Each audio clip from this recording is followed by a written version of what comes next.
Yet another chapter, our kind of third in a row, that isn't a narrative of history so much as it is a discussion of the way things were at the time. This chapter is called Antebellum Culture and Reform.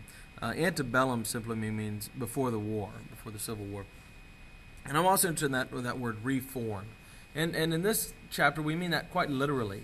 We're going to talk about people who want to create a new society, to give society a new form altogether, and not to make minor tweaks. And this comes from two things. One is the idea that America is a new world, that we've been given this opportunity to create a brand new world. We don't have to follow any of the mistakes made back in Europe. That we can start all over anew again here, which of course is one of the great American ideas I think that runs through our history. The other thing is that we're going through rapid change, particularly in the North. As technology and the structure of the economy change, as people move from the farm to the city, everything is changing.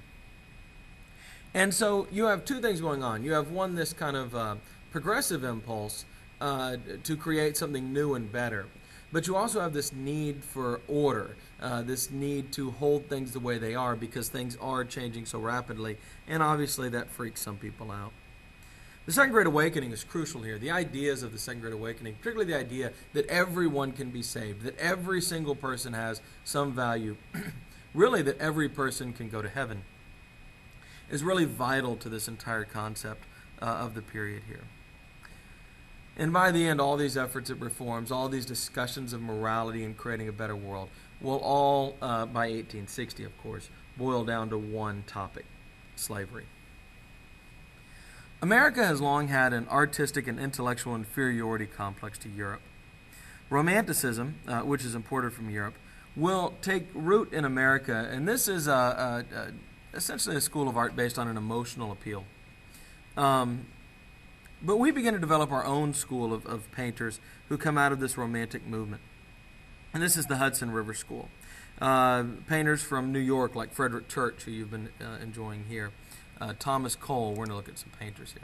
Thomas Cole, Thomas Dowdy. You can pause if you want to take a look at these works of art. Asher Durand. They painted the Hudson River Valley, which was unsettled. It was quite beautiful and quite natural. And this is important because as we build these bigger cities, as we build these machines, as we industrialize, our artists are not going to look to that for their inspiration. They're going to look for the nature that we're leaving behind. They're going to look to nature, not civilization, to find knowledge and wisdom and beauty. This effort would spread west. Guys like Albert Bierstadt and Thomas Moran will begin to paint things like Yosemite in California, the Yellowstone up in, Montana, I believe it is, Wyoming, somewhere up there, the Rockies. And actually, they'll go out west. They'll paint these beautiful natural geographic features, bring them back east, and have gigantic shows with thousands of people who come to see these paintings because there were no pictures yet. There was no internet.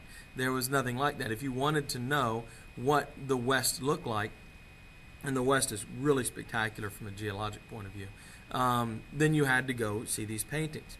And so this was incredibly popular and significant back in the day.